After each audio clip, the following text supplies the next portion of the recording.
At full release, my spillway gates drop Harrow Lake 1 inch every 12 minutes. I turned the valve at 6:07 a.m. Vivian Marsh cut the ribbon at 10:07 a.m. 4 hours later, in front of 314 people, a county commissioner, and a regional news crew she had personally invited. She gave a 3-minute address. She thanked the county for the grant. She said the words she had been preparing for 2 years. This lake has always belonged to the community. At 10:14 a.m., the camera operator noticed the boat launch ramp. At 10:16 a.m., a woman near the waterline looked down at her feet. At 10:18 a.m., the recession was visible from one end of the park to the other. 18 inches of pale lake bed where the shoreline had been. The boat launch sitting in mud. Standing water advancing toward the picnic table foundations at the eastern end, exactly as mapped in the hydrologist's site assessment, which had been in my legal binder for 8 months. 11 minutes after she cut the ribbon, 314 people stopped talking and watched the lake leave her park. I was on my porch with binoculars. 2 years earlier, a planning notice had arrived in my mailbox. 1 page, Ridgecrest HOA letterhead, describing a public lakeside park built on my private shoreline, using a 1991 easement that my property attorney read in a single afternoon and summarized in 4 sentences. The easement allows HOA members to walk the bank and fish in the afternoons. It does not authorize a $340,000 park. Your water management rights are absolute and explicitly protected. And the more they build before we file, the stronger the case becomes. Then he said, "Let her build." I opened a new folder on my desktop, typed the label. Then I went to find my camera. Quick pause before we dive in. Comment where you're watching from, crush that like button, and subscribe so you never miss stories like this. The morning arrives the way June mornings arrive in the Lake District, clear and warm before 8 o'clock, the kind of light that makes everything look like it was built to be photographed. By 9:15 a.m., cars are already parked along both sides of the access road leading to the northern shoreline of Harrow Lake. Families with folding chairs, couples with coffee thermoses, children running ahead of their parents toward the sound of water. A county parks volunteer in an orange vest is directing parking, with the focused energy of someone who has been told this event is important and has decided to treat parking as the load-bearing element of the entire occasion. A banner stretched between 2 newly planted ornamental trees at the entrance to the park reads, "Harrow Lake Public Recreation Area. Grand Opening, Ridgecrest HOA, in partnership with the county." The lettering is navy blue on white, the font chosen for the particular combination of civic authority and community warmth that Vivian Marsh had specified to the sign printer 3 weeks ago. 314 people gather on the northern shoreline of a lake that Vivian Marsh does not own. The Harrow Lake Public Recreation Area is, by any visual measure, a genuinely impressive piece of work. 8 months of construction have produced a 2,400 square foot open pavilion with a cedar shake roof and exposed timber framing, positioned at the center of the northern shoreline, with sight lines across the full breadth of the lake. A concrete boat launch ramp descends cleanly into the water at the eastern end of the park. A quarter-mile paved walking trail runs along the bank from the pavilion to the western boundary, its surface smooth and even, bordered on the water side by a low timber rail. 42 picnic tables on concrete footings are arranged in clusters along the waterfront, some in the open sun, some beneath the shade of the mature oaks that line the upper bank. The whole thing looks like exactly what Vivian has been calling it in every press release and grant application for the past 14 months. A landmark community amenity, a gift to the county, a realization of the public recreational potential that Harrow Lake has always represented. The news crew from the regional ABC affiliate has set up their camera on an elevated position near the pavilion's eastern corner, the lens angled to take in both the ribbon and the lake behind it in the same frame. The camera operator has been here since 8:30 a.m. She has filmed the setup, filmed the crowd arriving, filmed the children running to the water's edge, filmed the county commissioner stepping out of a black sedan at 9:45 a.m., and shaking hands with 3 HOA board members in the parking area. She has enough establishing footage for a 2-minute segment. She is waiting for the ribbon cutting. The county commissioner is a man named Douglas Hale, in his late 50s, with the practiced public warmth of someone who has attended hundreds of ribbon cuttings and understands that his role is to represent the county's endorsement of the thing being opened, without necessarily having read the legal basis for it. He has a 3-paragraph statement prepared. He has been told by his communications director that this is a good community interest story. Local HOA develops public lake access. County partners on beautification grant. Families get a park. He has no reason to think otherwise. He is holding his remarks, looking at the lake, and waiting for Vivian. Vivian Marsh arrives at the Ribbon at 10:02 a.m. She is 51 years old, the kind of woman who has run organizations her entire adult life, and carries the particular energy of someone for whom the gap between vision and execution is primarily a management problem. She has been the Ridgecrest HOA board president for 6 years. She has shepherded the Harrow Lake Recreation Area project from concept to completion, the planning notices, the contractor selection, the special assessment, the county grant application, the press releases, the social media campaign, the invitation list for this morning's event. She has done all of it with the focused momentum of someone who decided early on that this project was her legacy, and has organized the past 2 years of her professional life around making it real. She takes her position at the Ribbon with the oversized ceremonial scissors that the HOA office manager ordered from a promotional supplier in March. She looks at the crowd, 314 people, the news camera, Commissioner Hale at her right shoulder, the lake behind her, flat and silver in the morning sun, 19 acres of water that she has described in every public communication as a shared community resource and a public recreational asset. She gives a brief address, 3 minutes, prepared and delivered with the measured confidence of someone who has done this before. She thanks the county. She thanks the contractor. She thanks the HOA membership for their support through the special assessment. She describes the Harrow Lake Recreation Area as the fulfillment of a promise the community has owed itself for 30 years. Public access to a public lake, developed to a standard that honors the resource and the community it serves. She does not mention Harmon Weld. She does not mention that the lake is privately owned. She does not mention that the 1991 easement she has been citing as the legal basis for the project grants limited recreational access and explicitly prohibits permanent construction. She raises the scissors at 10:06 a.m. The crowd stirs forward. The camera operator steadies her frame. Commissioner Hale smiles for the lens. A child in a red jacket near the water's edge turns toward the sound of the crowd and starts clapping without quite knowing why. Vivian cuts the ribbon at 10:07 a.m. The crowd applauds. Commissioner Hale shakes Vivian's hand. 2 board members embrace near the pavilion entrance. The camera operator holds the shot. Ribbon halves falling, crowd moving forward, the lake blue and still in the background, and then begins to track the crowd as they spread across the park. Children run toward the water immediately. A group of elderly residents make their way to the picnic tables nearest the pavilion. A family with a kayak strapped to their car roof moves toward the boat launch with the practical purpose of people who have been waiting for this ramp since the first social media post announced the opening date. The volunteer in the orange vest is now managing foot traffic near the trail entrance. The county parks representative is speaking with an HOA board member near the pavilion. Commissioner Hale is moving through the crowd, shaking hands, accepting congratulations as if the park were partially his, which is how ribbon cuttings work. The official presence absorbs a portion of the credit by proximity. At 10:14 a.m., the camera operator notices something. She notices it the way you notice something that is wrong before you have identified what is wrong about it. A visual shift at the edge of the frame, a change in the geometry of the lake's relationship to the shore. She adjusts her angle slightly and looks at the boat launch ramp. The water level at the base of the ramp is lower than it was 20 minutes ago. Not dramatically.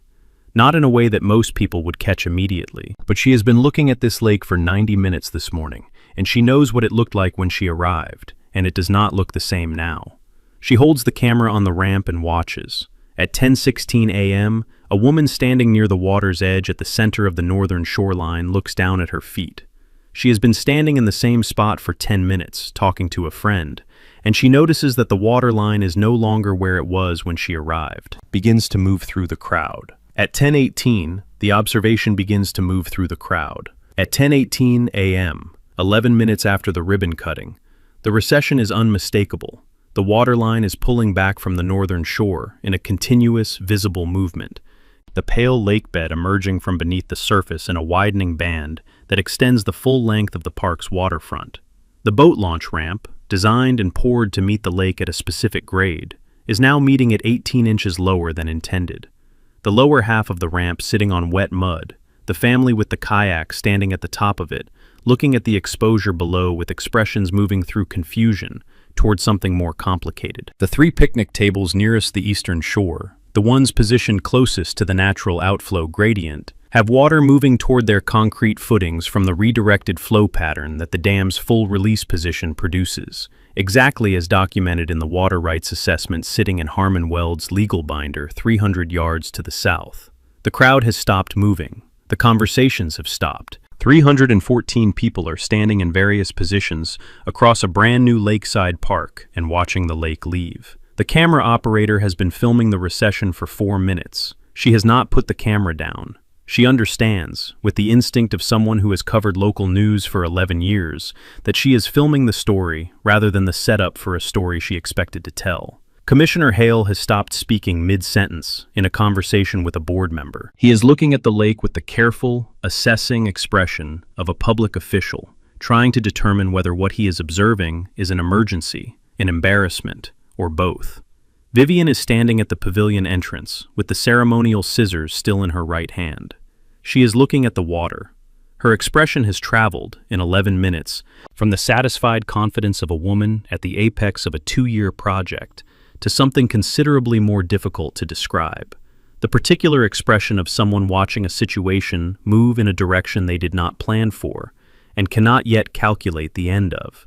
300 yards to the south, behind a locked gate marked with a single laminated sign, private property, Harmon Weld, owner. The dam control house sits quiet in the morning sun. The primary spillway gates have been at full release position since 6:07 a.m., 4 hours and 11 minutes ago, when Harmon Weld inserted his key, turned the release valve, listened to the mechanism engage, and walked back up the gravel path to his porch. He is sitting there now with his binoculars raised, watching the crowd, watching the lake. Beside him on the porch table sits a thermos of coffee and a legal binder 4 inches thick. 14 months of documentation, certified surveys, easement analysis, water rights assessments, permit compliance failures, and every public statement Vivian Marsh has made about a lake she does not own, and a park she had no legal right to build. The binder is not there because Harmon needs to consult it this morning. It is there because it represents the distance between what Vivian built and what she was permitted to build, and Harmon finds it useful to have that distance close at hand on a morning like this one. He watches through the binoculars as the waterline continues its withdrawal. He watches the camera operator track the recession. He watches Commissioner Hale's expression change. He watches Vivian turn from the pavilion toward the lake and stand very still with the scissors in her hand. He has been waiting for this moment for 2 years. He has waited with the patience of a retired civil engineer who understands that a structure under improper load does not announce its failure in advance. It simply reaches the point where the load exceeds the capacity, and then it fails. And the failure is complete and visible, and not reversible by wishing it had been built differently. He has waited through the planning notice, through the construction, through 14 months of press releases and grant applications and social media posts and a county commissioner's office endorsement of a project built on a foundation that Leonard Cade identified as legally indefensible within 24 hours of reading a 3-page document from 1991. He has waded through the invitations going out to 314 people. He has waded through the news crew setting up their camera. He has waded through the banner and the orange-vested parking volunteer and the ceremonial scissors and 3 paragraphs about public lakes and community legacies and 30 years of deferred promise. He has waded through the ribbon cutting. And then, at 6:07 a.m. on a clear June Saturday, 4 hours before Vivian raised the scissors, he walked down the gravel path and opened the gates. He pours coffee from the thermos and watches the lake continue to recede in the morning light. Somewhere in the crowd, a child is asking a parent why the water is going away. The parent does not have an answer. Most of the 314 people at the Harrow Lake Public Recreation Area do not have an answer yet. They will, Harmon thinks, soon enough. He takes a sip of coffee and watches the camera operator hold her frame on the retreating water line, steady and patient, waiting for the story to finish telling itself. 2 years before the ribbon cutting, on a Wednesday morning in late June, Harmon Weld walks to his mailbox at the end of the gravel driveway and finds 3 items inside: a water quality report from the County Watershed Authority, a parts catalog from an equipment supplier he ordered from twice a decade, and a single-page document on Ridgecrest HOA letterhead. He reads the HOA notice standing at the mailbox, the way he reads most things, completely, from the first word to the last, without skimming, because 30 years as a civil engineer trained him to understand that the sentence you skip is almost always the sentence that matters. The notice is titled, Community Development Planning Notice, Harrow Lake Public Recreation Area, Phase 1. It describes a proposed public recreation development on the northern shoreline of Harrow Lake, a pavilion, a boat launch, a walking trail, and picnic facilities. It cites a 1991 public access easement as the legal basis for the project. It provides a construction timeline beginning the following spring. It is signed, at the bottom, by Vivian Marsh, Board President, Ridgecrest Lake Community HOA. Harmon reads it twice. Then he carries it inside, sets it on the kitchen table, and sits down with it and his coffee, and the particular focused attention of a man who has spent his career identifying where the load-bearing assumptions in a document are buried, and what happens when those assumptions are wrong. He notes what the notice says. It says the HOA has approved a public recreation development. It says the 1991 easement provides the legal basis. It says construction will begin in spring. It says the project will provide the community with a premier lakeside recreational facility. Then he notes, with considerably more care, what the notice does not say. It does not cite a construction permit of any kind. No building permit, no shoreline disturbance permit, no water body impact authorization, no state environmental agency notification for work at the edge of a private water body. It does not reference any water management agreement with the dam owner. It does not contain any acknowledgement that Harrow Lake is privately owned, that the lake bed belongs to Harmon Weld by recorded deed, that the dam and its operational rights are private property, or that the person who controls the water level of the proposed lakeside park is a 62-year-old retired engineer living 300 yards to the south, who has not been consulted, informed, or asked for consent in any provision of the document he is holding. It does not mention Harmon Weld at all. Harmon sets the notice down and looks out the kitchen window toward the lake. The northern shoreline is visible through the tree line at the end of the property. Undeveloped, tree-lined, the bank sloping gently to the water's edge, the way it has since he purchased the property in 1998.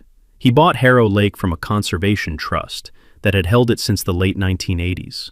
19 acres of private lake, the surrounding buffer land, and the dam structure at the southern end, with all operational rights attached to the deed. The trust had been careful stewards.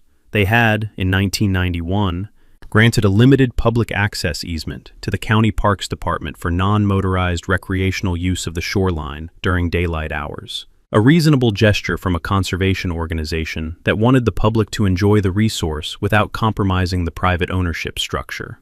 When Harmon purchased the property 7 years later, that easement was disclosed in the title report as a recreational use easement with standard seasonal access provisions, and he had accepted it as a reasonable encumbrance. People walking the bank and fishing in the afternoons had never troubled him. What the planning notice was describing was not people walking the bank and fishing in the afternoons. He calls Leonard Cade at 2:30 that afternoon. Leonard is a property rights attorney who has practiced in the Lake District for 23 years, handling easement disputes, riparian boundary conflicts, dam ownership matters, and the particular category of case that arises when a community organization mistakes administrative custody of a document for legal authority over the property the document describes. He is methodical, unhurried, and has the professional habit of reading every document in a case before forming any opinion about any of them, a habit that serves him well in easement matters, where the entire outcome frequently depends on 3 sentences on page 2 of a 30-year-old filing that someone on the other side of the dispute has either not read or has decided to read selectively. Harmon reads him the notice over the phone. Leonard listens without interrupting. When Harmon finishes, Leonard asks one question. Has he ever read the full text of the 1991 easement document himself? Not just the summary and the title report. Harmon tells him no. Leonard tells him he will have it by tomorrow afternoon. He calls the county recorder's office the following morning and requests a certified copy of the 1991 easement by grantor name and recording date. He has it on his desk by noon and reads it that afternoon in the complete, sequential manner of a man who understands that a document's meaning lives in its full text, not in its title or its summary.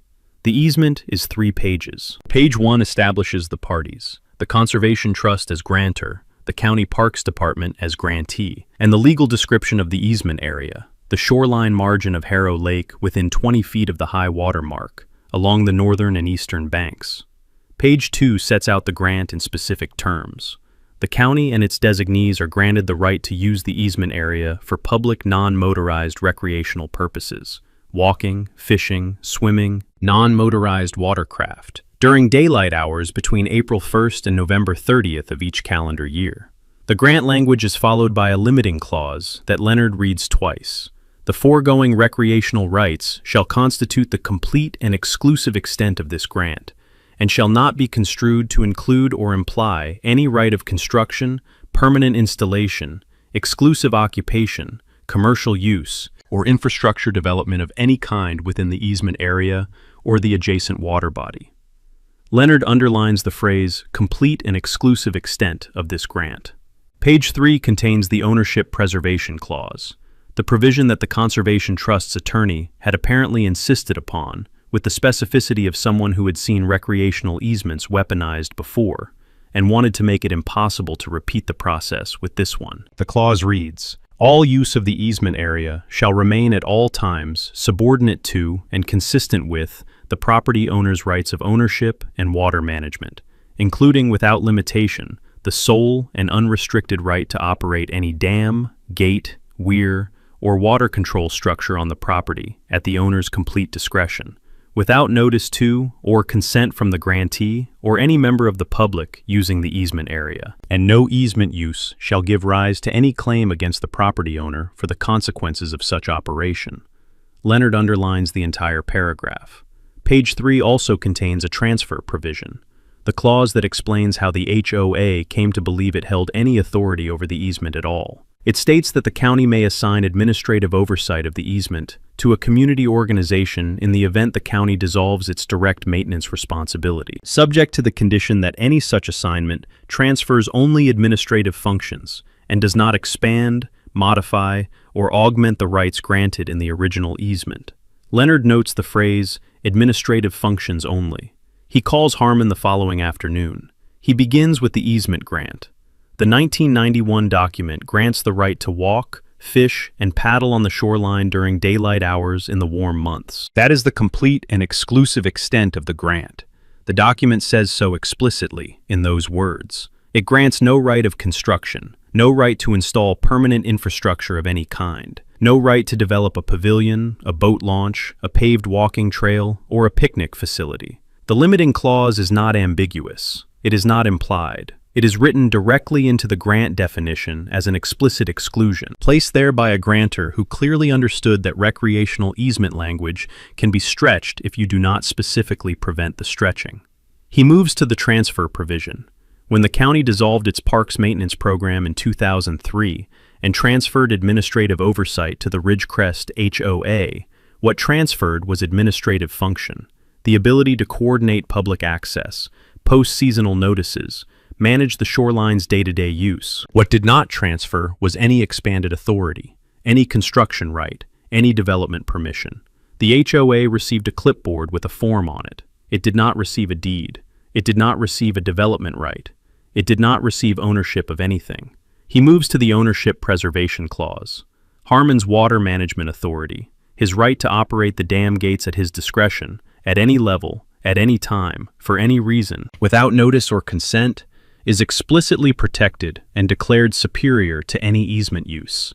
No recreational user, no administrative designee, no HOA board president with a press release and a county grant application has any legal basis to challenge, restrict, or seek damages for the exercise of that authority. Leonard's summary is 4 sentences, delivered in the flat, even register of a professional who has reached a conclusion through analysis rather than advocacy. The easement allows members of the public to walk along the northern shoreline and fish in the afternoons between April and November. It does not authorize a $340,000 lakeside park with a pavilion, a boat launch, 42 picnic tables, and a ribbon-cutting ceremony attended by a county commissioner and a television news crew. Harmon's right to open the dam gates at his sole discretion is explicitly preserved and cannot be challenged on the basis of the effect on the shoreline. And the HOA's administrative oversight of the easement gives it exactly the authority the transfer provision says it transferred, which is administrative function, not ownership, not development rights, and not the ability to represent a private lake to a county grant office as a public recreational asset. Harmon sits with this for a moment. He asks Leonard what they should do, whether to send a legal notice to the HOA before construction begins, whether to contact the county to correct the record on the easement, whether to file for an injunction. Leonard tells him to do none of those things. Harmon asks him to explain. Leonard tells him what he has told clients in similar situations before, that a legal notice sent before construction gives the other side the opportunity to modify, delay, and restructure the project in ways that complicate the legal picture. An injunction hearing puts the matter before a judge while the violation is still theoretical. And correcting the record with the county before Vivian files her grant application means the grant application never happens, which removes a significant piece of what Leonard is already thinking about in terms of the full legal exposure the HOA is building toward. Let her file the grant application, Leonard says. Let her build the park. Let her plan the grand opening, invite the commissioner, invite the news crew, and cut the ribbon. He pauses. And then open the gates. Harmon is quiet for a moment. He looks out the window at the northern shoreline. Empty, tree-lined, the bank undisturbed in the afternoon light. How long? He asks. Construction will take most of next year, Leonard says. Grand opening probably the following summer. 14 months, give or take. Harmon nods at the phone. He ends the call, walks to the filing cabinet in his study, and opens the bottom drawer. Inside is a logbook, dark green cover, his name written on the spine in black marker, in which he has recorded every gate operation, every water level measurement, every maintenance note and seasonal drawdown since he took ownership of the dam in 1998. 19 years of entries in the precise, consistent hand of an engineer who keeps records, because records are how you establish what happened, when it happened, and under whose authority. He carries the logbook to the kitchen table. He opens it to the first blank page after the most recent entry. He uncaps his pen. He writes today's date at the top of the page. Beneath it, in the same careful hand he has used for 19 years, he writes, Planning notice received from Ridgecrest HOA. Proposed public recreation development, northern shoreline, citing 1991 easement. Easement reviewed by Leonard Cade. Construction rights not granted. Water Management Authority confirmed unaffected. Documentation to begin. No contact with HOA. He caps the pen. He closes the logbook. He looks at the lake through the kitchen window for a long moment. 19 acres of private water sitting in the afternoon light, flat and silver. Entirely unaware of the 2 years of planning and building and grant applications and press releases and invitation lists that are about to be organized around it. Then he goes to find his camera. Construction begins on the second Monday of March, arriving with the particular certainty of something that has been planned long enough to feel inevitable to the people executing it. Harmon hears the equipment at 7:20 a.m., the low diesel register of a tracked excavator moving along the northern access corridor, followed by the backup warning of a grading truck reversing toward the shoreline. He is at the kitchen window with his coffee when the sounds reach him across the lake, and he sets the cup down, picks up the camera from the shelf beside the back door, and walks to the porch. The landscape contractor the HOA has retained works with the efficient, impersonal momentum of a firm that has built outdoor amenity spaces across the Lake District for 15 years and knows the sequence of operations by heart. The first week is clearing. The northern shoreline vegetation comes down methodically. The mature sedge grass and shoreline shrubs graded back to expose the bank from the water's edge to the upper tree line. Harmon photographs every stage of it. He photographs the first excavator bite into the lakebed margin, the moment the protected shoreline ecology breaks under the bucket, with the same quiet finality he had seen in a dozen construction sites over his engineering career. He photographs the grading trucks leveling the bank. He photographs the survey stakes driven into the ground at the boat launch position. Stakes that his own surveyor will later confirm sit entirely outside the easement boundary, on Harmon's fee simple lake bed, where no easement provision of any kind applies. He notes the dates and times in his logbook each evening.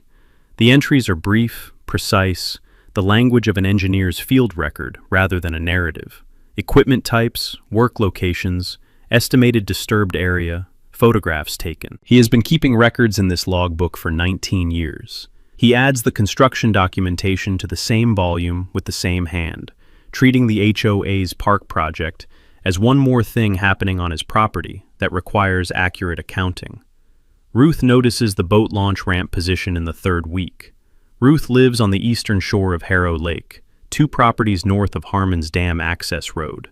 She is 67, retired after 24 years as a county planning officer, the kind of career that ends not because the work becomes less interesting, but because the body eventually decides that 30 years of reading permit applications, site plans, and environmental impact assessments has earned a rest. She has been watching the Northern Shore construction with the professional unease of someone who spent 2 decades reviewing exactly this kind of project, and has a calibrated sense of when the paperwork matches the work and when it does not. She calls Harmon on a Tuesday morning in the 4th week of construction. "The boat launch ramp," she says without preamble. "They've poured the footing on the wrong side of the line." Harmon asks what she means. She tells him she has been cross-referencing the ramp position against the county plat records she pulled from the recorder's office the previous week. The 1991 easement boundary runs along the shoreline at a specific recorded distance from the high water mark. The ramp footing, based on her measurement from the county plat, sits south of that boundary, outside the easement area entirely, on the lake bed that Harmon owns in fee simple with no encumbrance. The HOA's contractor has poured a permanent concrete structure on private property where the HOA holds no right of any kind. Not a recreational right, not a development right, not any right at all. Harmon is quiet for a moment. Ruth asks if he wants her to document it formally. He tells her yes. Photographs, measurements, a written assessment, everything she would produce in her former professional capacity. He tells her Leonard Cade will want it in the format that holds up under legal scrutiny. She tells him she will have something prepared within the week. Her tone carries the particular, settled quality of a woman who spent 24 years writing permit compliance assessments and considers this one, if anything, more straightforward than most. She documents the ramp position with a surveyor's precision. Photographs from 4 angles, a hand measurement referenced against the county plat boundary markers, a written assessment that identifies the encroachment by distance and legal land description, and confirms that the structure sits entirely on Harmon's fee simple property. She identifies, in the same assessment, that no construction permit has been filed with the county for the ramp, the pavilion, the trail paving, or the picnic table footings. She checked the county permit database herself, 3 times, on 3 separate days, and found nothing. No building permit, no shoreline disturbance permit, no water body impact notification for the concrete poured directly into Harmon's lake bed.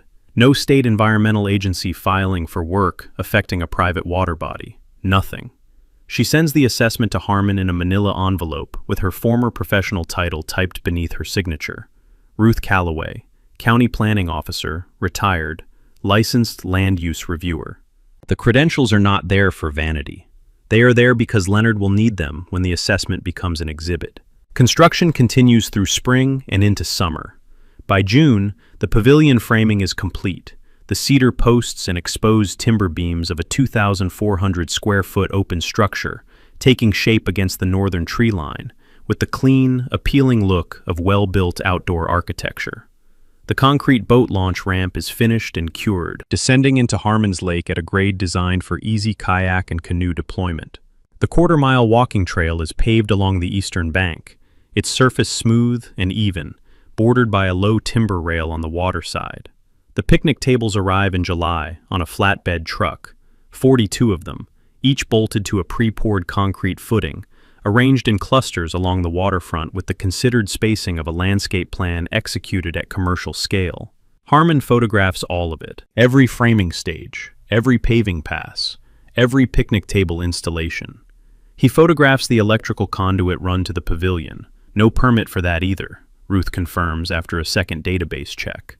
He photographs the HOA's signage going up along the trail. Harrow Lake Public Recreation Area, a Ridgecrest HOA community project. He photographs the dedication plaque mounted at the pavilion entrance, bearing Vivian Marsh's name and the words, "Developed for the Community, 2024. He adds every photograph to the file and makes the corresponding entry in his logbook.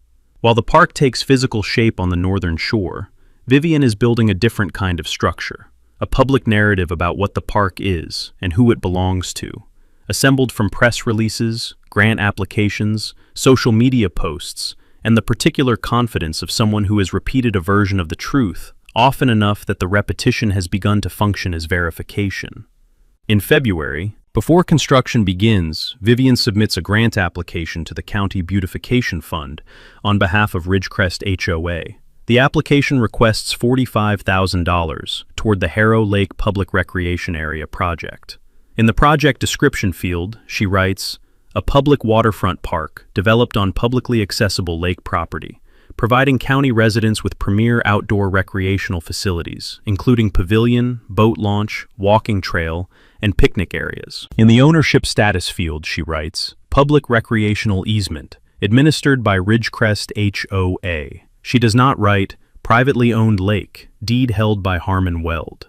She does not write, "Easement explicitly prohibits permanent construction." She does not write any of the things that Leonard Cade identified within 24 hours of reading the 1991 document.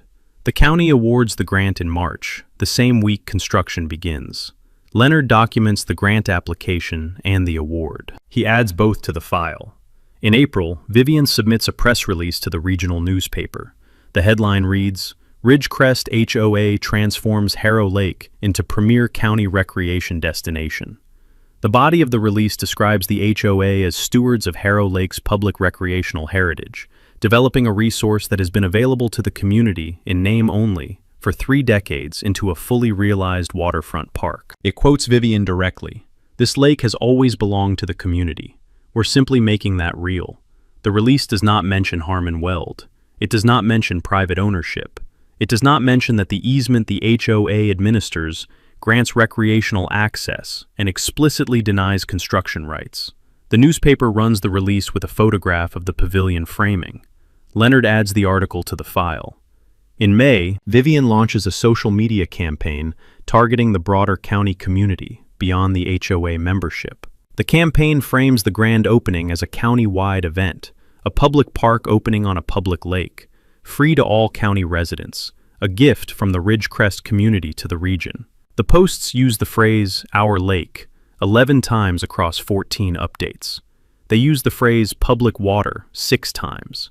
They use the phrase "community-owned shoreline" 4 times. None of these phrases are legally accurate. All of them are documented by Leonard's office, printed and dated and added to the file as the particular category of evidence that a misrepresentation case is built on. Not a single false statement, but a sustained, deliberate pattern of public communication designed to establish a factual premise that the underlying documents directly contradict. Leonard adds every post to the file. By June, Vivian has secured the commissioner's attendance at the grand opening. By the time she contacts the regional ABC affiliate in late May to pitch the story, local HOA transforms historic lake into public park, grand opening, county commissioner attending, family event. The news producer accepts it as a straightforward community interest segment and assigns a camera crew. The segment is scheduled to run on the Saturday evening broadcast following the opening. Leonard documents the media outreach. He notes the date the news crew is confirmed. He adds it to the file beside the grant application, the press releases, the social media archive, and the 47 pages of complaint narrative, certified survey, water rights assessment, permit compliance failure documentation, and legal analysis that he has been assembling in parallel with every public statement Vivian makes. In the 3rd week of June, with the park complete and the grand opening 6 days away, Leonard calls Harmon and tells him the file is ready. Harmon asks how thick it is. Leonard tells him 4 inches. Harmon is quiet for a moment. He looks out at the northern shoreline, the finished pavilion visible through the tree line, the boat launch gleaming at the water's edge, 42 picnic tables arranged in the afternoon light with the settled permanence of things that have been placed somewhere and expect to stay. Everything we need? He asks. Everything, Leonard says. The trespass survey from David Park is certified. Ruth's permit assessment is signed and credentialed. The water rights analysis is complete. We have 14 months of construction photographs, the grant application with its misrepresentations to the county, every press release, every social media post. He pauses. And the process server is confirmed for Saturday morning. He will be at the northern shoreline by 10:30 a.m. Harmon looks at the lake. Let her cut the ribbon, Leonard says. Let the camera roll. Let the commissioner shake her hand. He asks Harmon if he is ready. Harmon tells him he has been ready since the day he turned to a fresh page in the logbook and wrote the date. He ends the call and goes to check the gate mechanism. While Vivian Marsh was building a park on the northern shoreline of Harrow Lake, Leonard Cade was building something that would outlast it. He began the same week the planning notice arrived in Harmon's mailbox. Not with a filing, not with a letter to the HOA, not with any outward action that Vivian would ever see or hear about during the 14 months of construction and celebration that followed. He began with a phone call to a licensed surveyor named David Park, one of 2 surveyors in the county, whose field methodology and certification credentials Leonard trusted for litigation-grade work, and a specific instruction. He needed a full boundary and easement survey of the Harrow Lake property, conducted in stages as construction progressed, so that the final certified plat would reflect the completed development in every detail, rather than the empty shoreline it started on. David understood what that meant.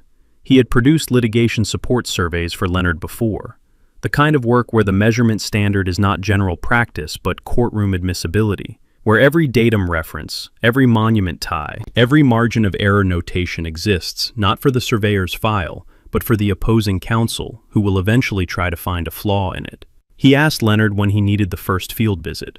Leonard told him as soon as the boat launch footing was poured. Ruth had already identified the ramp position as a boundary problem in the 4th week of construction. Her hand measurement and county plat cross-reference had flagged it with the practiced accuracy of 24 years in county planning. But Ruth's assessment, credentialed and signed as it was a professional opinion. What Leonard needed was a certified plat, a legal document produced by a licensed surveyor under seal, with field measurements tied to recorded monuments and defensible, to the sub-inch precision that a trespass claim requires when the other side's attorney looks for room to argue. David conducts his first field visit in April, working from the 1991 easement document, Harmon's property deed, and the county recorder's plat that establishes the boundary lines with legal precision. He sets up his total station at the Southern Reference Monument and begins working north along the recorded easement boundary, measuring the position of every construction element the HOA's contractor has placed on the ground relative to that line. The boat launch ramp footing sits 4 feet and 7 inches outside the easement boundary, not at the edge of it, not in a zone of reasonable interpretation. 4 feet and 7 inches on the wrong side of a recorded line, sitting on Harmon Weld's fee simple lake bed, where no easement provision of any kind exists, and where the HOA holds no right, not a recreational right, not an access right, not a temporary construction right, not any right at all. David photographs the measurement setup from 3 positions, records the coordinate data in his field notes, and marks the position on the preliminary plat with the notation, direct trespass, fee simple property of Harmon Weld, no easement coverage. He returns in June when the pavilion foundation is complete, in August when the trail paving is finished, and in September when the last picnic table footing is poured. Each visit adds a new layer of certified measurement to the developing plat. Every permanent structure mapped against the easement boundary with the same sub-inch precision, every encroachment documented by type, dimension, and legal land description. The walking trail paving runs within the easement area for its full quarter-mile length, but constitutes permanent construction on ground where the easement's limiting clause explicitly prohibits any permanent installation. The 42 picnic table footings are distributed across both the easement area and, in 11 cases, the fee simple property outside it. The pavilion foundation sits within the easement boundary, but is a 2,400 square foot permanent structure on ground where the grant document says, in plain language, that permanent structures are not permitted. The final certified plat, completed in the second week of October, is a document of considerable precision and considerable legal consequence. It maps every element of the Harrow Lake Recreation Area against the recorded property boundaries in a single illustrated instrument. The boat launch ramp and direct trespass on Harmon's fee simple land, the pavilion and easement misuse, the trail and picnic facilities distributed across both categories of violation, and it carries David Park's professional seal, his license number, and his signature on a certification that the measurements are accurate to the standards required for legal proceedings. Leonard adds it to the file. The water rights assessment comes next. Leonard retains a water rights specialist, a consultant named Dr. James Harrell, who has worked with private dam owners, municipal water authorities, and Lake District property holders across the region for 18 years, and whose written assessments have been qualified as expert evidence in state civil court on 9 separate occasions. Leonard gives him the dam deed, the 1991 easement document, Harmon's 19-year gate operational logbook, and a detailed description of the grand opening scenario, specifically what the shoreline park looks like at various gate positions, and what legal authority Harmon has to operate those positions without notice to or consent from the HOA or any member of the public using the easement area. Dr. Harrell's report runs 22 pages. Its core conclusions are unambiguous. Harmon Weld's right to manage the water level of Harrow Lake is a property right attached to the dam deed by virtue of the dam ownership itself. It is inseparable from ownership of the structure. It predates the 1991 easement, and it is explicitly preserved by the ownership clause on page 3 of that easement, which Leonard had underlined on his first reading, and which Dr. Harrell quotes in full on page 4 of his report. The clause's language, sole and unrestricted right to operate any dam, gate, weir, or water control structure on the property at the owner's complete discretion, without notice to or consent from the grantee or any member of the public, is, Dr. Harrell writes, among the most comprehensive water management preservation clauses he has encountered in 22 years of reviewing lake property documents. It leaves no interpretive room. It grants no basis for a challenge. It means exactly what it says. The report's appendix addresses the grand opening scenario directly, with the clinical precision of an engineer working from documented gate specifications and field hydrology.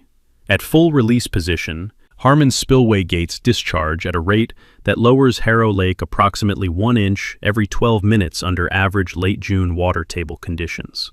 At that rate, a 4-hour pre-opening gate operation, beginning at 6 in the morning before a 10 o'clock ribbon cutting, produces a lake level drop of approximately 18 to 20 inches by the time the ribbon is cut.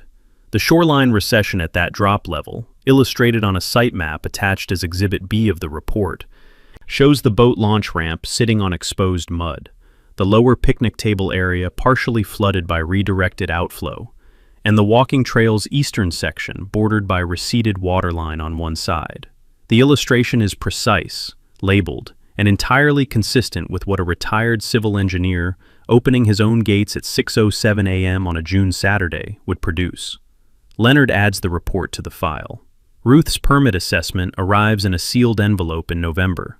7 pages, single-spaced, signed under her professional credentials, and organized in the systematic format of a county planning compliance review. She has checked the county permit database 4 times over the course of the construction period, at intervals timed to capture any permit application filed after construction began. Her finding is consistent across all 4 checks. No building permit for the pavilion, no shoreline disturbance permit for the bank grading, no water body impact authorization for the concrete poured into Harmon's lakebed, no state environmental agency notification for construction affecting a private water body, no electrical permit for the conduit run to the pavilion, 7 categories of required permit across the full scope of the project, and not a single one filed in the county system at any point during construction.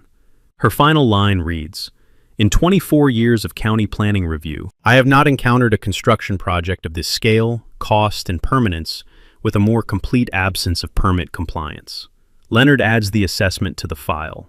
Through all of it, David Park's survey work, Dr. Harrell's water rights analysis, Ruth's permit documentation, the 14 months of Harmon's construction photographs, Leonard files nothing with any court. He sends no letters to Vivian. He does not attend HOA public meetings. He does not contact the county commissioner's office to correct the record on the grant application. He does not reach out to the news affiliate to provide context for the community interest segment that Vivian's press outreach has already planted. He builds the record in complete silence. The silence is deliberate, calculated, and specific to the strategy that a certain kind of legal case requires.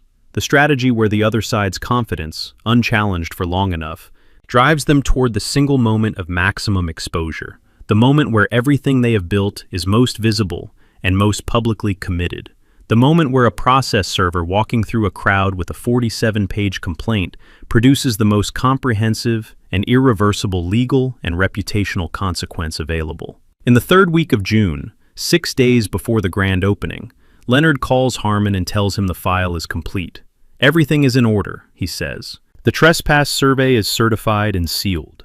Dr. Harrell's water rights assessment is signed. Ruth's permit analysis is credentialed. We have 14 months of construction photographs, every press release, the full grant application with its misrepresentations to the county, and the social media archive.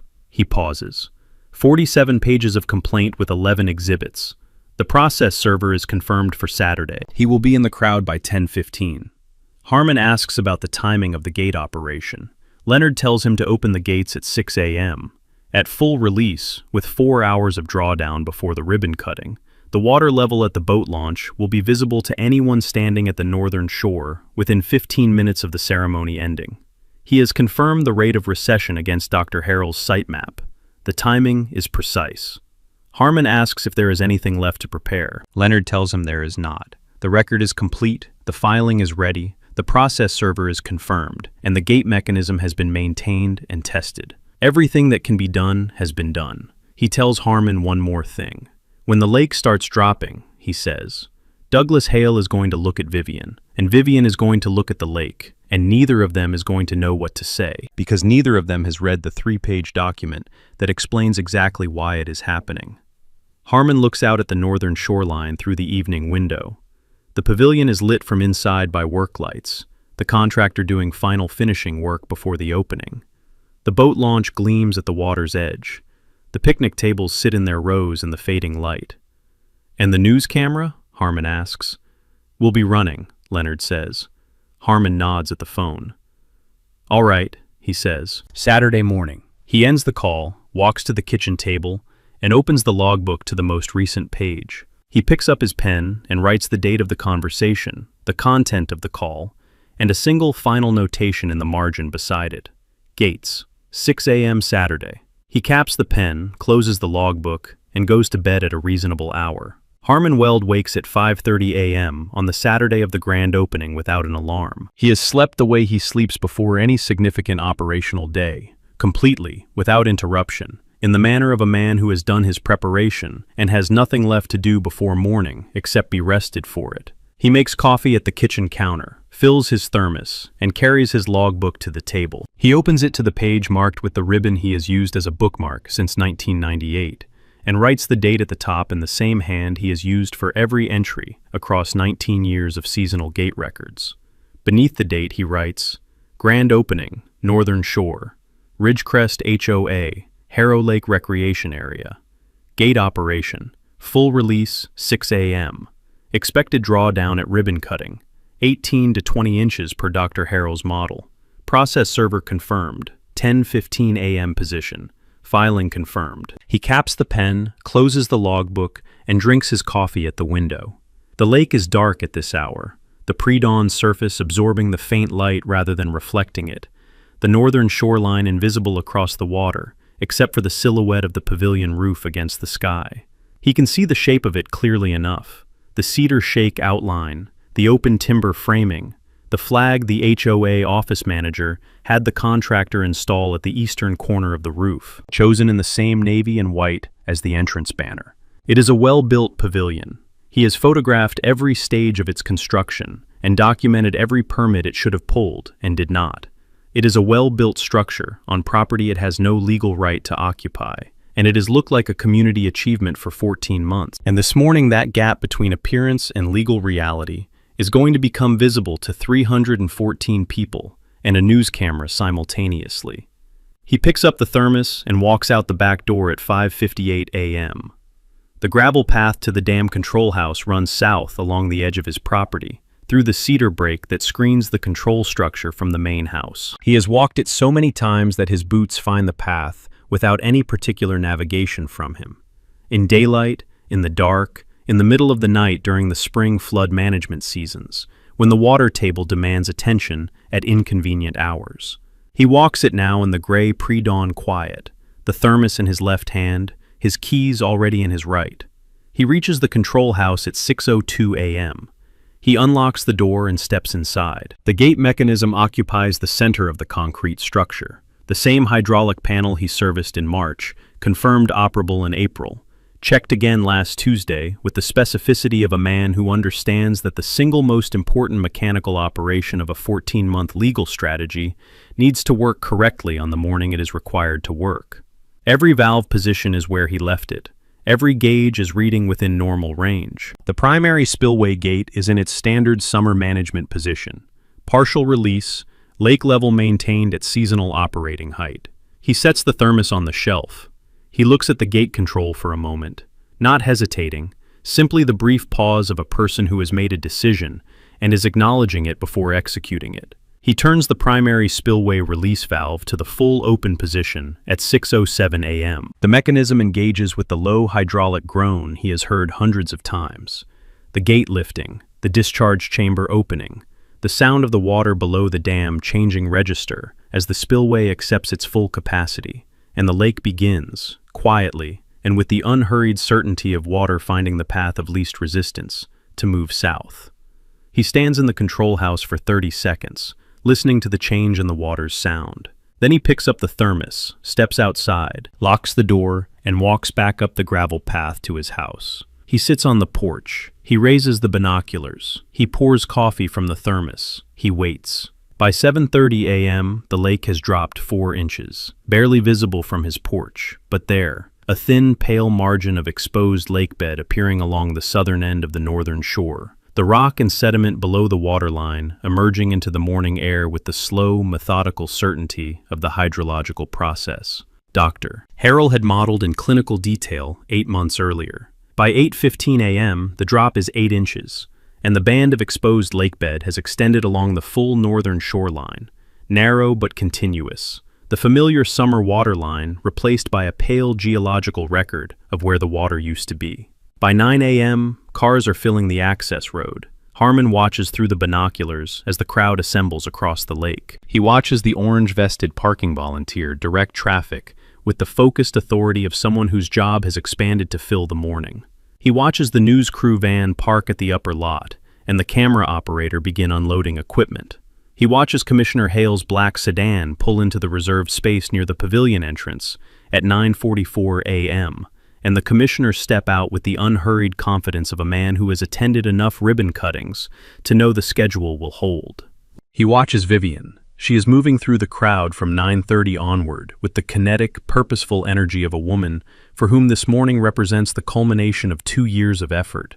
The planning notices, the grant application, the special assessment, the contractor negotiations, the press releases, the social media campaign, the invitation calls to the commissioner's office and the news affiliate.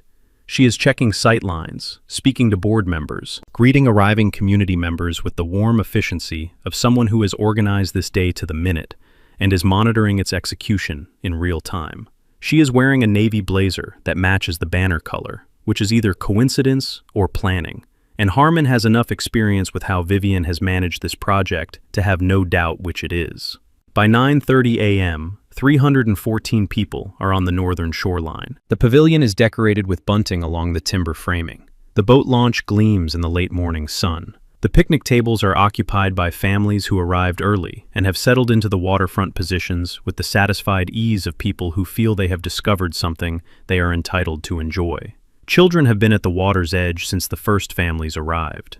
A group of them have waded into the shallows at the eastern end of the park, their voices carrying across the water, with the particular bright clarity of children on a summer morning who have been told they are at a park and have taken the information at full value. The lake has dropped 14 inches by this point. The children at the water's edge are wading in water that is 14 inches shallower than it was when their parents drove in. Nobody has noticed yet. The drop is distributed across 19 acres of surface area, and the absolute change at any given point along the shore is real, but not yet dramatic enough to announce itself to a crowd of 300 people who arrived expecting a park opening and are experiencing one. Vivian takes her position at the ribbon at 10:02 a.m. She gives her address. 3 minutes. She thanks the county. She thanks the contractor. She thanks the membership. She says the words, "This lake has always belonged to the community," that Leonard has printed and dated and filed under the social media archive tab, in the 4th inch of the binder sitting on Harmon's porch table. She raises the ceremonial scissors at 10:06 a.m., and the crowd stirs forward in the way crowds stir toward the moment a ribbon cutting exists to produce. She cuts the ribbon at 10:07 a.m. The crowd applauds. Commissioner Hale shakes her hand for the camera. 2 board members embrace. The camera operator holds the ribbon-cutting shot and then begins to track the crowd spreading across the park. Families moving toward the picnic tables, the kayak family moving toward the boat launch, children running in all directions with the unstructured joy of an outdoor event on a warm morning. The camera operator notices the water at 10:14 a.m.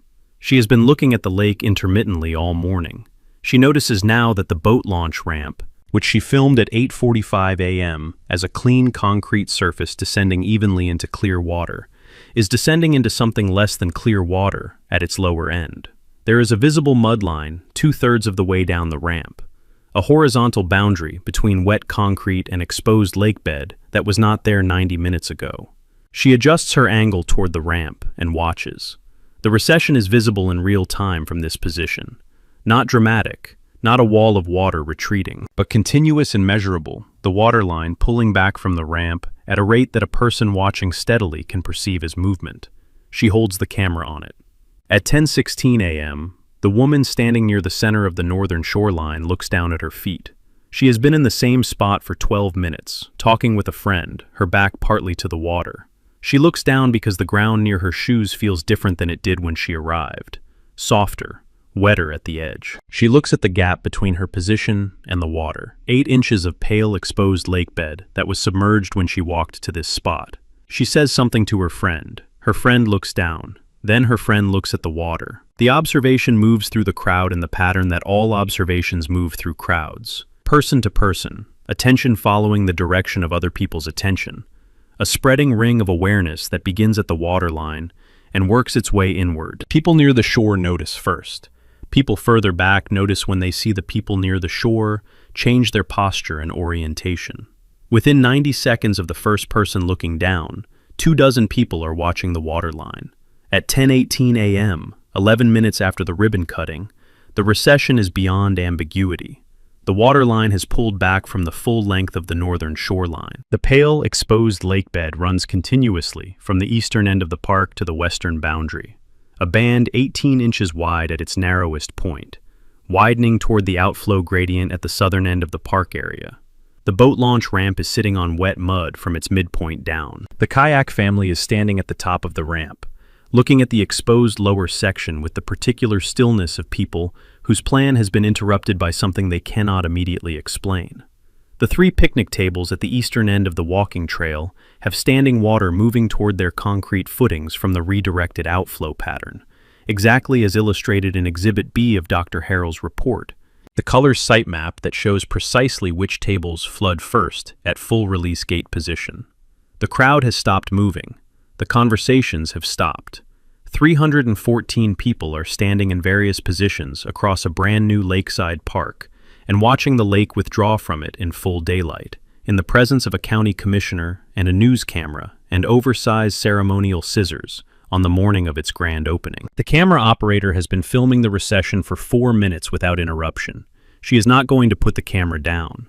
She has covered 11 years of local news and understands with the certainty of long professional instinct that she is currently filming the story rather than the setup for the story she came to tell. Commissioner Hale is standing near the pavilion entrance with his prepared remarks still in his hand. He is looking at the lake with the expression of a public official calculating, in real time, the distance between the event he was invited to and the event he is currently attending. Vivian is at the pavilion's steps. She is looking at the water with an expression that has traveled, in the 11 minutes since she cut the ribbon, across a distance that some people never have to travel in a single morning. From the apex of a 2-year project, from the warm applause and the commissioner's handshake and the news camera on her face, to the specific, vertiginous stillness of a person watching something she built with absolute public confidence begin to reveal, in front of everyone she invited, the foundation it was actually built on. At 10:31 a.m., a man in a gray jacket moves through the crowd from the access road entrance toward the northern shoreline. He walks with the focused, unhurried purpose of someone who knows exactly where he is going and has done this before. He reaches Vivian at the pavilion steps at 10:33 a.m. He says her name. He confirms her identity. He places a manila envelope in her hand. Inside the envelope is the filed complaint, 47 pages, plus 11 exhibits. The certified trespass survey from David Park, Dr. Harrell's water rights assessment with its color site maps, Ruth's 7-page permit compliance analysis, 14 months of dated construction photographs, the grant application with its ownership misrepresentations to the county, every press release, the social media archive, the full text of the 1991 easement with Leonard's legal analysis of every provision the HOA has violated. The news camera is still running. Commissioner Hale is 12 feet away. The crowd is watching. Vivian reads the caption on the first page of the complaint. She reads the plaintiff's name. She reads her own name in the defendant caption. She reads the phrase, direct trespass on fee simple property, in the first paragraph of the complaint body. She looks up from the document. She looks at the lake, receding, pale lake bed widening, the boat launch sitting in mud, the crowd standing in the silence of 300 people who have come to a grand opening and are watching something they do not yet have the full language for. She looks at the dam control house gate, 300 yards to the south, with its laminated sign visible in the morning light. Private property, Harmon Weld, owner. The camera operator holds the frame. She does not look away. The camera operator files her footage at 1:47 p.m. from the news van in the parking area above the northern shoreline, while the crowd is still dispersing and Vivian Marsh is still standing at the pavilion steps, holding a 47-page complaint she has read twice through without moving. The operator has been doing local news for 11 years. She has filmed ribbon cuttings, groundbreakings, municipal ceremonies, county fair openings, school dedications, bridge unveilings, and every variety of public event that a regional affiliate covers in the course of a year. She has never filed footage like this. She calls her producer from the van before she drives back to the station, telling him to hold the 6 o'clock community interest slot open and expand it. What she has is not a 2-minute feel-good segment about a lakeside park. What she has is a 4-minute sequence that begins with a ribbon cutting and ends with a process server and a receding lake and a private property sign. And it is all on camera in continuous, unedited sequence. The producer tells her to come straight in. The segment airs at 6:04 p.m. on the regional ABC affiliate's evening broadcast. It runs 4 minutes and 20 seconds, longer than any community interest piece in the broadcast's standard format, short enough to hold a general audience from opening frame to closing shot without losing the thread. It opens with the ribbon cutting. The editor has used the wide shot. Vivian at the center of the frame, scissors raised, the crowd spread behind her, the pavilion in the background and the lake, silver and still beyond it. The moment looks exactly like what it was supposed to be. A community achievement, a public park, a summer morning filled with 300 people who came to celebrate something. The ribbon falls, the crowd applauds. Commissioner Hale shakes Vivian's hand. The image is warm, civic, entirely unremarkable in the way of ribbon cuttings everywhere.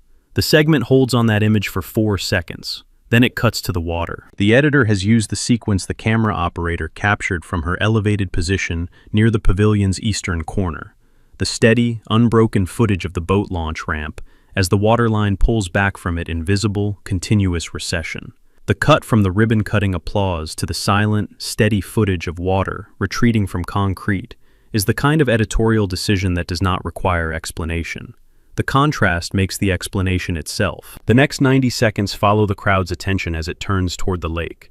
The widening ring of people who stop talking and change their posture and look toward the water. the children at the shore noticing the gap between their feet and the waterline, the camera tracking the recession the way you track something that is moving with purpose rather than accident. The boat launch ramp sitting in mud, the 3 eastern picnic tables with standing water at their footings, the full northern shoreline's pale exposed lakebed, running from one end of the park to the other.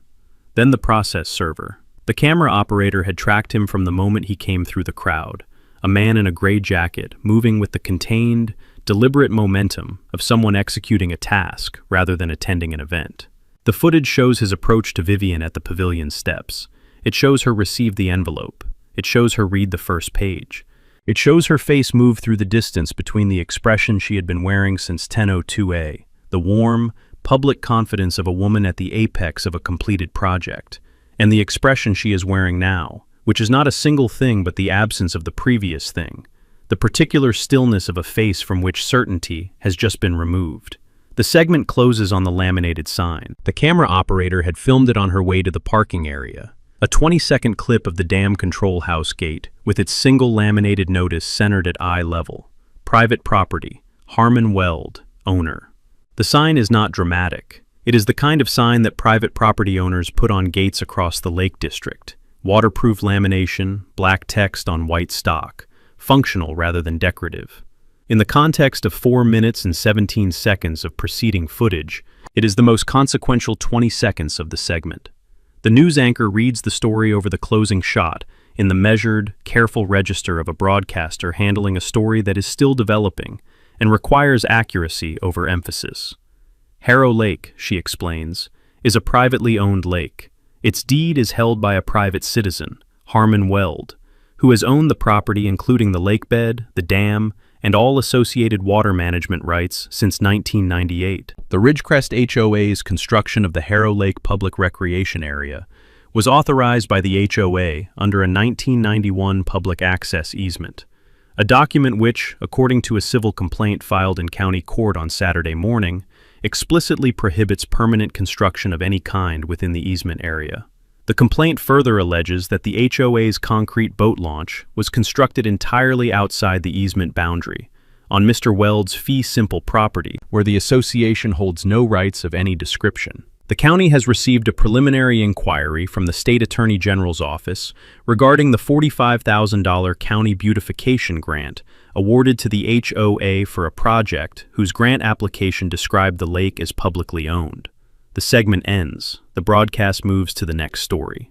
By 6:31 p.m., the segment has been clipped and posted to the affiliate's social media pages.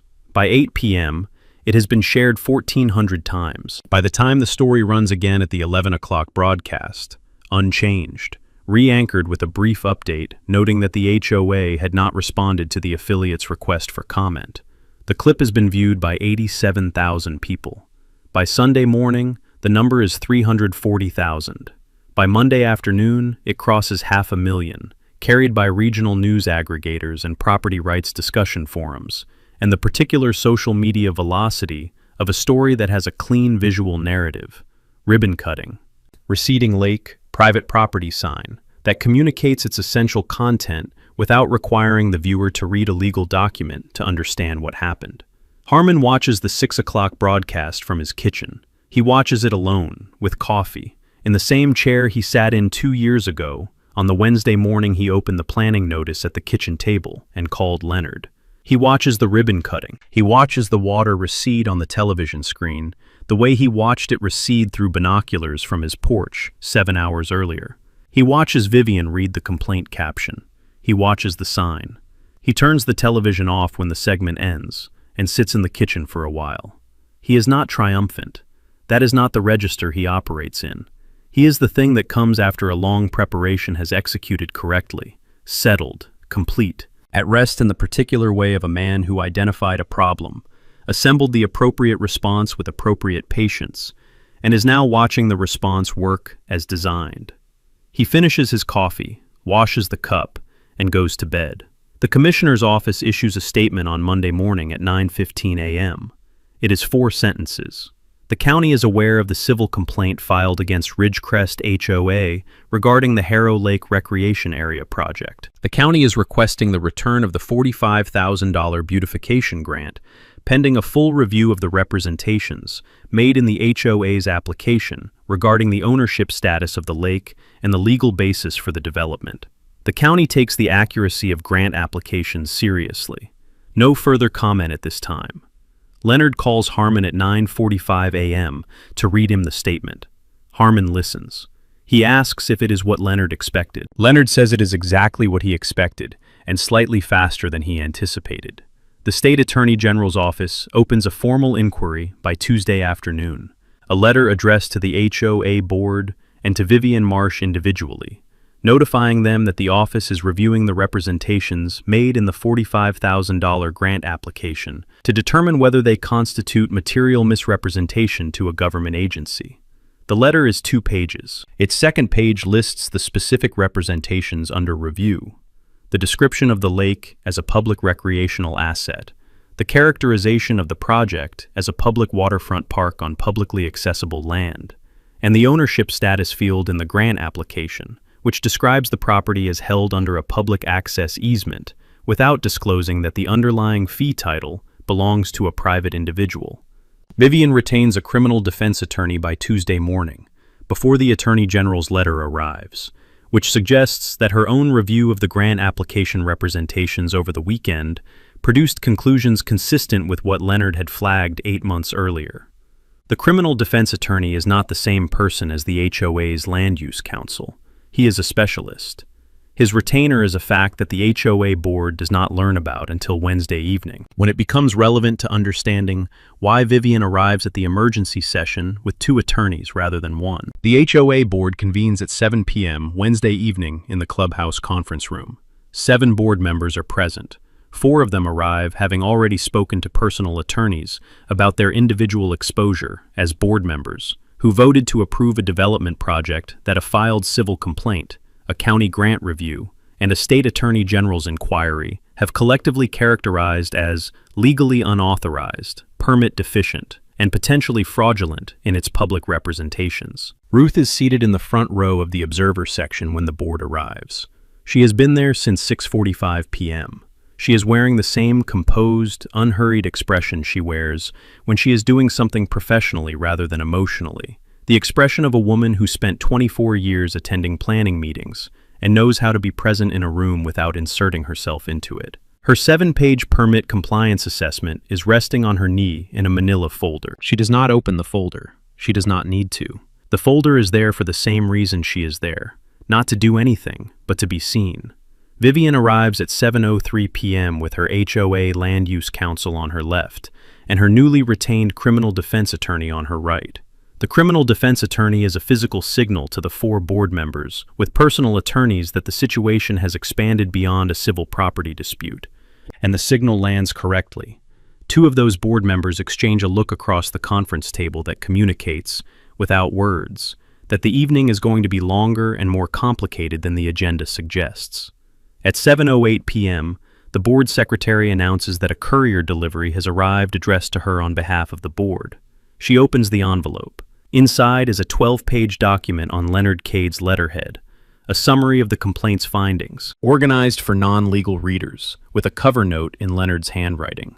Mr. Harmon Weld is available for settlement discussion at any time the board is prepared to have one.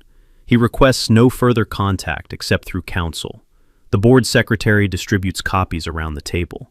Vivian does not take a copy. Her land use counsel takes one and begins reading it with the focused attention of someone encountering an opposing counsel's summary document for the first time and measuring it against what they already know. The board reads in silence. The silence goes on for several minutes. It is the silence of 7 people reading a document that describes, in 12 measured pages, the distance between what the HOA told the county it was building and what the certified survey, the water rights assessment, and the permit compliance analysis establish it actually built, and on what legal foundation, and under whose authority, and at what cost to the property owner whose name appeared nowhere in 2 years of press releases and grant applications and social media posts about his own lake. Ruth sits in the front row and watches the board read. She does not say anything. She does not need to say anything. The folder on her knee, the document on the table, the 340,000 people who have watched a ribbon cutting and a receding lake and a private property sign on a phone screen since Saturday morning. They are saying everything that needs to be said.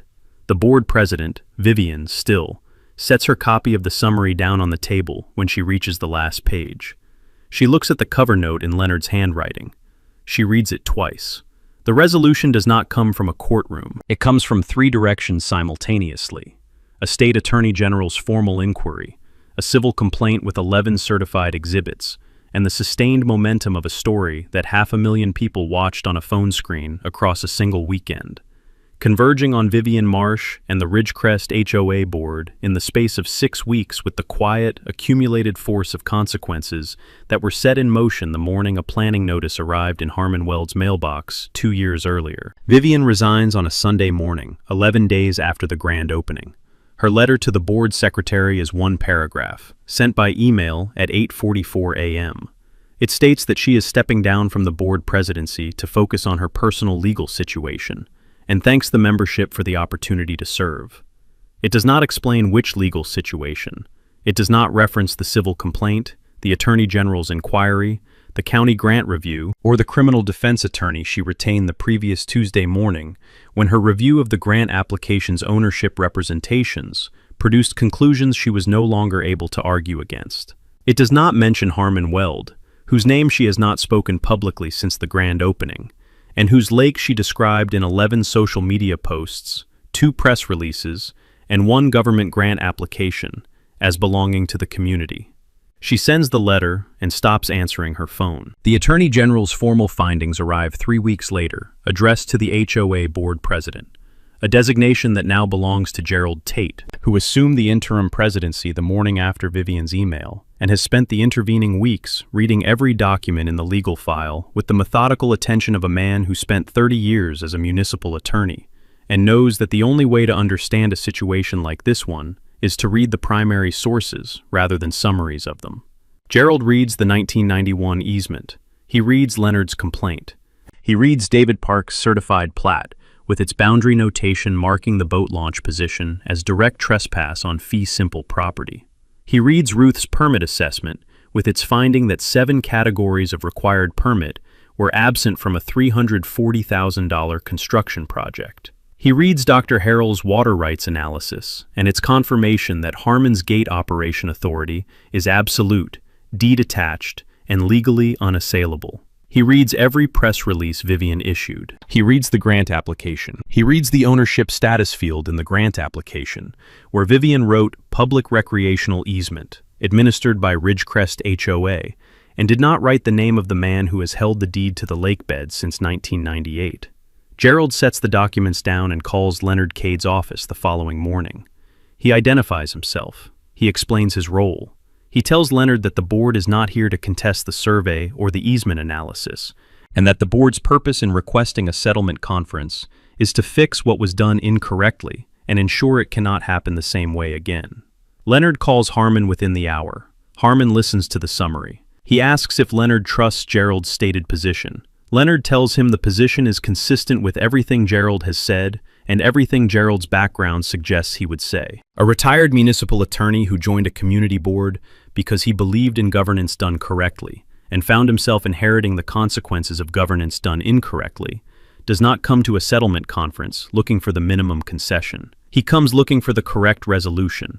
Harmon walks to the dam control house that afternoon and raises the lake back to normal level before the conference is even scheduled. He turns the primary spillway from full release to standard summer management position and stands in the control house listening to the gate close and the discharge settle back into its seasonal pattern. He walks the gravel path back to the house and watches the lake from the porch through the afternoon light. Over the next 2 days, Harrow Lake rises back to its summer level, quietly, incrementally, without ceremony. The boat launch ramp meets the water at the grade its contractor designed it to meet. The pavilion sits dry on the northern shoreline. The picnic tables stand in their rows along the waterfront, as if the past 11 days had not occurred, which is the particular quality of built things. They outlast the circumstances of their construction and wait, patient and without opinion, for someone to decide what they mean now. The settlement conference convenes 3 weeks after Gerald's call. Leonard arrives with the 4-inch binder and sets it on the conference table in front of him. He does not open it once across 3 days of negotiation. He does not need to. Everyone in the room has read everything inside it. Gerald Tate arrives with his land use counsel and the stated intention to resolve rather than contest, and he holds to both through 3 days of detailed negotiation, with the consistency of a man who decided his approach before entering the room. Ruth attends as a technical witness on the permit compliance track, present and prepared, her 7-page assessment in a folder on the table in front of her. The county sends a representative named Patricia Sung, whose mandate is the return of the $45,000 and the establishment of a process that prevents a grant application from describing a privately owned lake as a public recreational asset again. The settlement takes 3 days in outline and 10 more to reduce to a signed document. Its terms are 4 in number and comprehensive in scope. The first establishes recorded boundary clarification, a formal instrument filed permanently with the county recorder, mapping the precise boundary of the 1991 easement against Harmon's fee simple property lines, available in the public record alongside every other document in his chain of title, so that no future board president can mistake administrative custody of an easement memo for development authority over a private lake. The second addresses the boat launch ramp, the one structure that sits not within the easement area, but entirely outside it, on Harmon's fee simple land, where the HOA holds no right of any description. The ramp will be removed, the concrete broken out, the lake bed restored to pre-construction condition, the shoreline margin revegetated to match the surrounding bank. The HOA bears the full cost. David Park will supervise the restoration against his certified plat as the standard. The third addresses the remaining park infrastructure, pavilion, trail, picnic tables, which sit within the easement geography, but in violation of the easement's explicit construction prohibition. Their removal would eliminate a facility the broader community has a genuine interest in using, and would serve no restorative purpose beyond the legal principle. The settlement converts them instead into a legitimately easement-compliant recreational facility, operated under a revised access agreement between the HOA and Harmon that accurately reflects the 1991 document's terms, requires his advance written consent for any future infrastructure addition, and establishes an annual notification confirming no new construction has occurred within the easement area without that consent. The fourth addresses the county, return of the $45,000 grant with applicable interest within 30 days, full cooperation with the Attorney General's inquiry, and a public correction notice to the Commissioner's Office and the regional ABC affiliate, clarifying the ownership status of Harrow Lake and the correct legal characterization of the easement under which the recreation area now legitimately operates. Harmon signs the agreement on a Thursday afternoon. He reads every term before he signs, the way he reads every document that is going to matter. He caps his pen. He shakes Leonard's hand. He shakes Gerald Tate's hand across the table, because Gerald came in good faith and held to it, and that is worth acknowledging regardless of what made the conference necessary. He drives home, makes coffee, and walks the gravel path to the dam control house one final time that evening. Not to operate anything, not to document anything. The logbook entry for today is already written. Conference concluded, settlement executed, terms recorded. There is nothing left to note. He stands at the southern end of his lake in the long summer evening light, the low gold angle that arrives in the Lake District in late July, when the afternoons are at their fullest. The lake sits below the dam the way it has always sat, flat at the center, catching the light at the edges, moving with the small wind through the western tree line, in the unhurried way of water that has been in this valley longer than any of the documents that describe it. The northern shoreline is visible across the water, the pavilion roof, the walking trail's timber rail, the picnic tables in their rows, everything Vivian built, standing in the evening light, now operating under a revised agreement that answers the question of whose lake this is with the permanence of a recorded instrument, rather than the temporary authority of a grant application nobody reviewed carefully enough. Harmon stands there for a while, in the quiet, 2 years from the planning notice to the signed settlement, 14 months of photographing construction from the porch without a word to anyone who did not need to know. One morning of unlocking the control house at 6:02 a.m. and turning a valve that had been waiting 19 years for this particular use. 11 minutes between the ribbon cutting and the moment the water made the explanation that no letter, no injunction, and no cease and desist could have made as completely, or as publicly, or as permanently. He had never raised his voice. He had never sent a single letter to Vivian Marsh.